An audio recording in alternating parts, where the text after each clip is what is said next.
اس وقت عالمی سطح پر یہودی جمع عیسائی بریکٹ میں کر لیجیے اور امریکہ جمع یورپ یہ بریکٹ میں کر لیجیے. ان کا اندر معاملہ کیا ہے؟ اصل جو ہے اس میں پیچھے مائنڈ ہے، ماسٹر مائنڈ، سازشی ذہن، وہ یہود کا ہے. باقی عیسائی آلہ کار بن گئے ہیں. جو 100% آلہ کار ہے یہود کا وہ پروٹیسٹنٹس ہیں. پروٹیسٹنٹزم یہود ہی نے پیدا کرایا تھا. یہود ہی نے یورپ کے اندر سود کا رواج شروع کروایا، ورنہ سود حرام تھا. وہاں پر بھی یوزری بھی اور کمرشل انٹرسٹ بھی دونوں حرام تھے. یہ یہودیوں نے کروایا. اور پھر پہلا بینک بنوایا ہے انگلستان کے اندر، بینک آف انگلینڈ. اور جو پوپ کے خلاف بغاوت کرائی تو پہلی بغاوت ہوئی انگلستان کے اندر، جو چرچ آف انگلینڈ علیحدہ ہو گیا پوپ سے. اور اسی کو یہودیوں نے قرار دیا یہ ہمارا ماڈرن اسرائیل ہے. یہ اسرائیل ہمیں دیا ہے گاڈ نے، یہ جو ہے برطانیہ. اس کے کچھ عرصے کے بعد یہی جو ہے ایکسوڈس ہوا ہے اور وہ امریکہ میں جا کے آباد ہوئے. لہذا امریکہ کو بھی جیوز نے کہا ہے دس از اندر اسرائیل، یہ ہے ہمارے اصل اسرائیل، ماڈرن اسرائیل یہ ہے. اس لیے کہ جو انہیں وہاں پر اقتدار حاصل ہوا ہے، جو قوت حاصل ہوئی ہے، جس قدر دولت انہوں نے وہاں جمع کی ہے، وہاں کے جس طریقے سے جکڑ لیا ہے حکومتوں کو، فرنگ کی رگے جہاں پنجے یہود میں ہے. ٹھیک 100 سال پہلے علامہ اقبال یہ مشاہدہ کر کے آ گئے تھے یورپ میں. اور کون دیکھنے والا تھا کہ وہاں کیا ہو رہا ہے، بیہائنڈ دی سین کیا ہے، سامنے کیا ہے، پردے کے پیچھے کیا ہے. فرنگ کی رگے جہاں پنجے یہود میں. اس وقت فرنگ کا امام تھا برطانیہ. یہ وہ سلطنت تھی جس پر سورج کبھی غروب نہیں ہوتا تھا. آج وہ فرنگ کا امام امریکہ ہے. یہ برطانیہ تو اب وہ جو ایک نظم ہے کہ بچپن میں پڑھی تھی، London bridge is going down going down going down, اس کی مثال ہے. برطانیہ کی تو کوئی حیثیت ہی نہیں ہے، ورلڈ پاور کی حیثیت نہیں ہے. وہ تو چھوٹا بھائی اس نے بنا رکھا امریکہ نے اپنا، تو اس حیثیت سے جو ہے اس کی کوئی حیثیت ہے، ورنہ کوئی اور حیثیت نہیں. بہرحال ان دونوں میں یہ ہے کہ پیچھے ماسٹر مائنڈ، سازشی ذہن، پلاننگ، اسکیم ساری یہودیوں کی. آلہ کار امریکہ سب سے بڑھ کر، اس کے بعد برطانیہ ہے. اور اس میں اصل پروٹیسٹنٹس، ان میں بیپٹسٹ، ان میں اس سے بھی آگے بڑھ کر ایونجلسٹ، جن کو کہتے ہیں بورن اگین کرسچنس، جن کو کہتے ہیں نیو کنزرویٹو کرسچنس. یہ تمام اصطلاحات آپ اخبارات میں پڑھتے ہوں گے، ان کو گروپ کر لیجیے. یہ اصل آلہ کار. ان کو ایک نیا نام دیا گیا ہے کرسچین زائنسٹ. ایک یہودی زائنسٹ ہیں، سارے یہودی زائنسٹ نہیں ہیں. بہت سے یہودی ہیں جو یہ زائنسٹ کے مخالف. چنانچہ میری ہیوسٹن میں ملاقات ہوئی تھی ڈاکٹر وشو گرانڈ، بہت بڑا پروفیسر ایمیریٹس یہودی. لیکن یہ کہ اس نے کہا، بڑے اجتماع میں کہا، ہمارا اجلاس تھا وہاں پر، ہم نے یہ جو ہے بلایا تھا ایک یہودی، ایک عیسائی اور ایک مسلمان، تینوں جو ہیں وہ تقریریں کریں. انہوں نے کہا تھا کہ وی آر ناٹ سپورٹنگ اسرائیل. اس نے وہ عیسائی جو آیا ہوا تھا پروفیسر، اس کی طرف they are supporting Israel, we are not supporting Israel. اسی طرح میری جو ہوئی تھی round table conference, round table, اس میں ایک یہودی پروفیسر تھے، وہ ہسٹری کے پروفیسر، میں نام بھول رہا ہوں ان کا. انہوں نے کہا آئی ایم اینٹی زائنزم، میں زائنزم کے خلاف ہوں. تو زائنزم جو ہے اصل میں ایک سیکولر یہودیوں کی تحریک ہے، اور اس کے سب سے بڑے سپورٹرز کرسچین زائنسٹ وہ امریکہ میں بیٹھے ہوئے. تو یہ ہے صورتحال. یہ جان لیجئے کیتھولکس جو ہیں یہ اتنے پرو یہودی نہیں ہیں. اب رفتہ رفتہ وہ بھی اس کے اندر آ کر شامل ہو گئے. یورپ جو ہے زیادہ کیتھولکس، رومن کیتھولکس.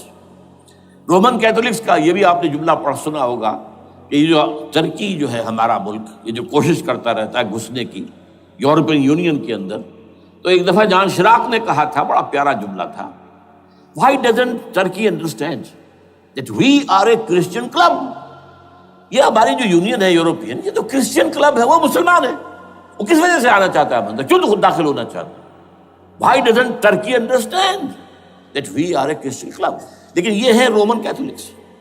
اور ان کا میں بعد میں آپ کو بتاؤں گا. یہی آپ کو معلوم ہے کہ یورپ نے عام طور پر اسرائیل کا اتنا ساتھ نہیں دیا جتنا جو امریکہ دیتا رہا ہے.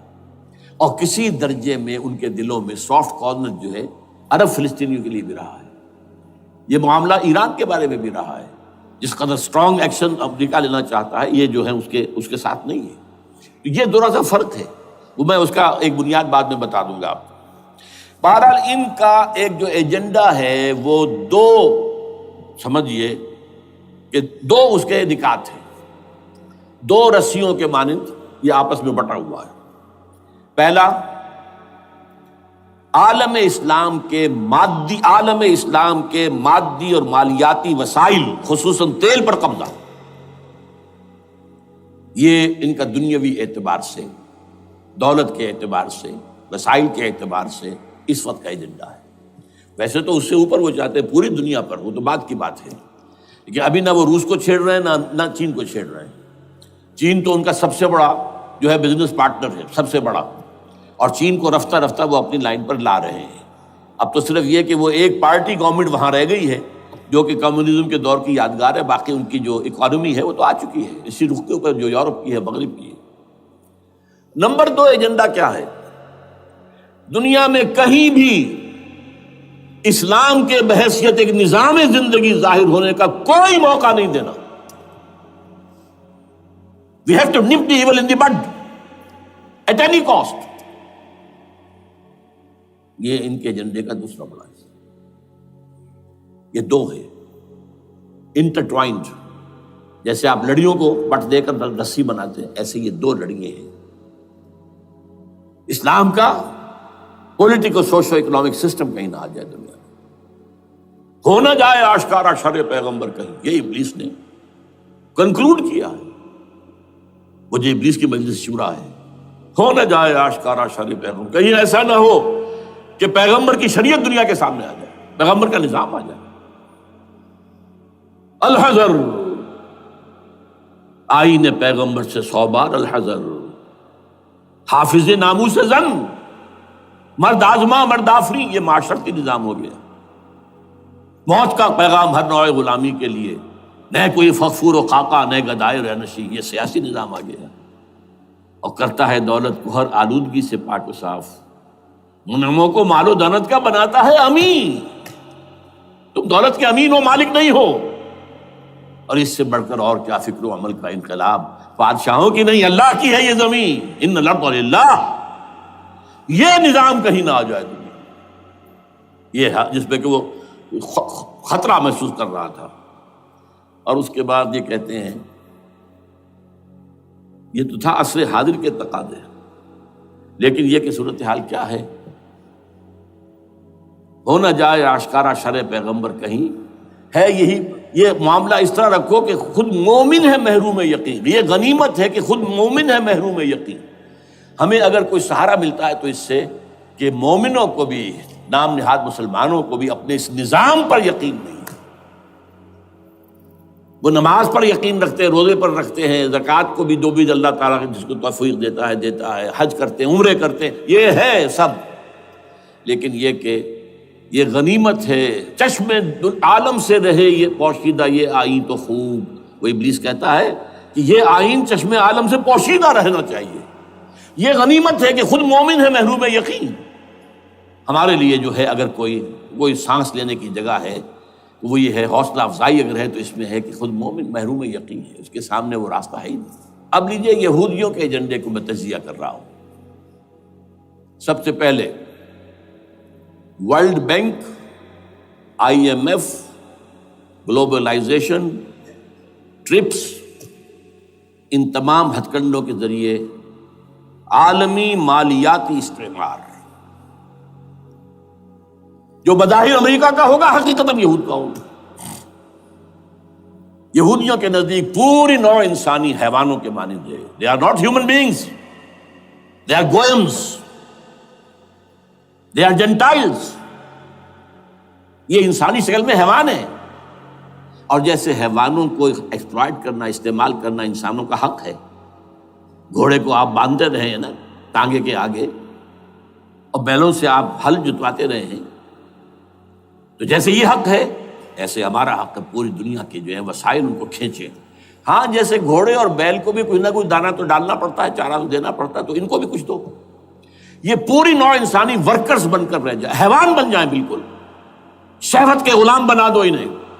اخلاقی اقدار کا بیڑا غرق کر دو، خاندانی نظام کو تہوبارہ کر دو. یہ باقاعدہ جو protocols of the elders of the Zion تھے ان سب میں موجود ہے لکھا ہوا، جو 1897 میں انہوں نے پاس کیا اپنا پروگرام بیسل میں، سوئٹزرلینڈ کا ایک شہر ہے.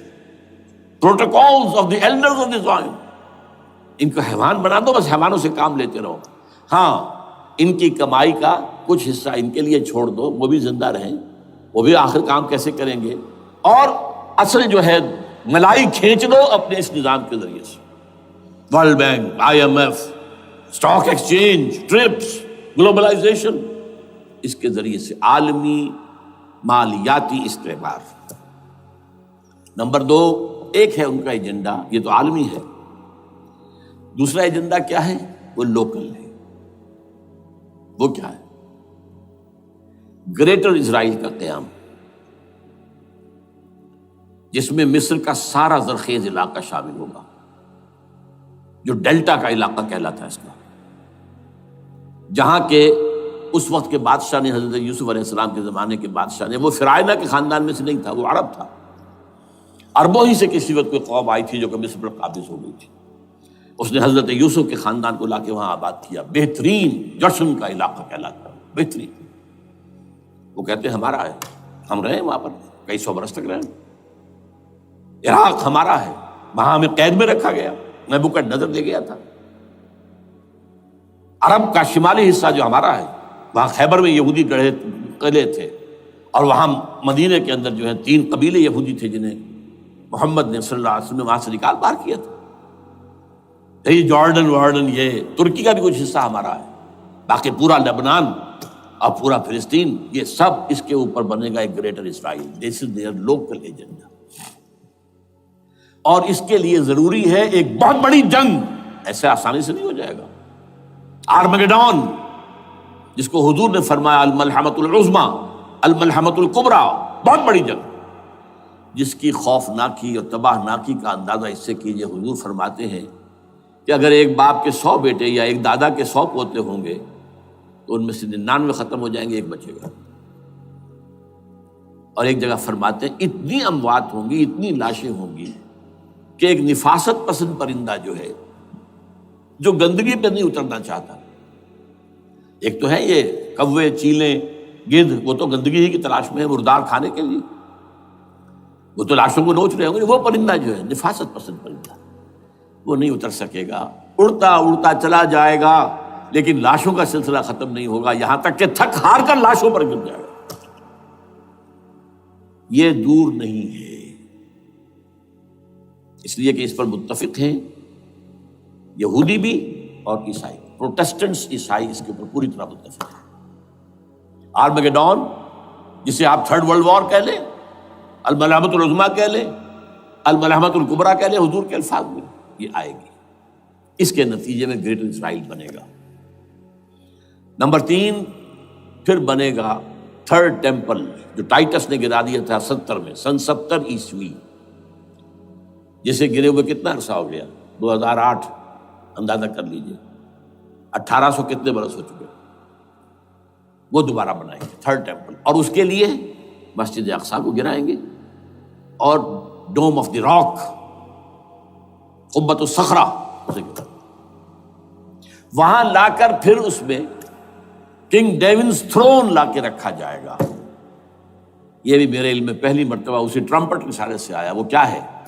حضرت داؤد کا. آج سے کتنے 1000 سال پہلے کی بات ہے، اندازہ کیجیے. 1000 قبل مسیح، اور یہ اب 2000 ہو گیا عیسوی، 3000 برس تو ہو گئے. وہ کیا تھا؟ ایک پتھر تھا جس پر بٹھا کر حضرت داؤد کی تاج پوشی کی گئی تھی. پھر اسی پر حضرت سلیمان کی تاج پوشی ہوئی، پھر اسی پر ان کے بادشاہ آتے رہے، تاج پوشی ہوتی گئی. ٹائٹس نے جب گرایا ہے سن 70 عیسوی میں، یروشلم کو برباد کیا، 1,33,000 یہودی ایک دن میں قتل کیے، ایک دن میں، باقی نکال دیا، بھاگ جاؤ یہاں سے. اس کو کہتے ہیں diaspora, that started in 70 AD. یہ منتشر ہو گئے، جس کا جہاز سنگھ سمایا چلا گیا، یورپ میں چلے گئے، شمالی افریقہ میں، مسلمان ملکوں میں، انڈیا میں آ گئے، ایران میں آ گئے، سب جگہ وہاں سے نکال دیے گئے. ڈائسپورا. بہرحال وہاں سے وہ ٹائٹس وہ پتھر لے گیا، وہ روم میں لے گیا، روم سے کسی طرح وہ آئرلینڈ پہنچ گیا۔ آئرلینڈ پیور کیتھولک ملک ہے، آپ کو معلوم ہوگا، اور وہاں پر پروٹیسٹنٹس کی اور کیتھولکس کی جنگیں ہوتی رہتی ہیں۔ کبھی بھی شیعہ سنی مسلمانوں کی اس طور سے خانہ جنگی نہیں ہوئی ہے جیسے کہ وہاں ان دو عیسائیوں میں کیتھولکس اور پروٹیسٹنٹس میں ہوتی ہے۔ وہ رومن کیتھولک ملک ہے بیچ میں۔ وہاں سے وہ انگلینڈ میں آیا، انگلینڈ میں جب آ گیا، بلکہ وہاں سے اسکاٹ لینڈ سے انگلینڈ میں پھر اس کو ایک کرسی کے اندر اس کی سیٹ کی حیثیت سے بنا کر ایک تھرون کی شکل دے دی گئی، اور وہ جو ویسٹ منسٹر ایبے ہے، برطانیہ کے پارلیمنٹ کے ساتھ جو چرچ ہے ویسٹ منسٹر ایبے، وہاں اس کو لا کے رکھ دیا گیا۔ اس وقت سے برطانیہ کے بادشاہوں اور ملکاؤں کی تاج پوشی وہاں ہوتی ہے۔ تو ایک یہ ہے کہ پھر اس کو لا کر وہاں جس تن لگے عشق کمال، جس تن لگے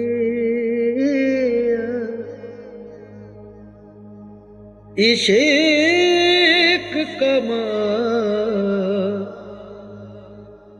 ناچ بے سر ہوتے بے تال، جس تن لگے عشق کمال، جس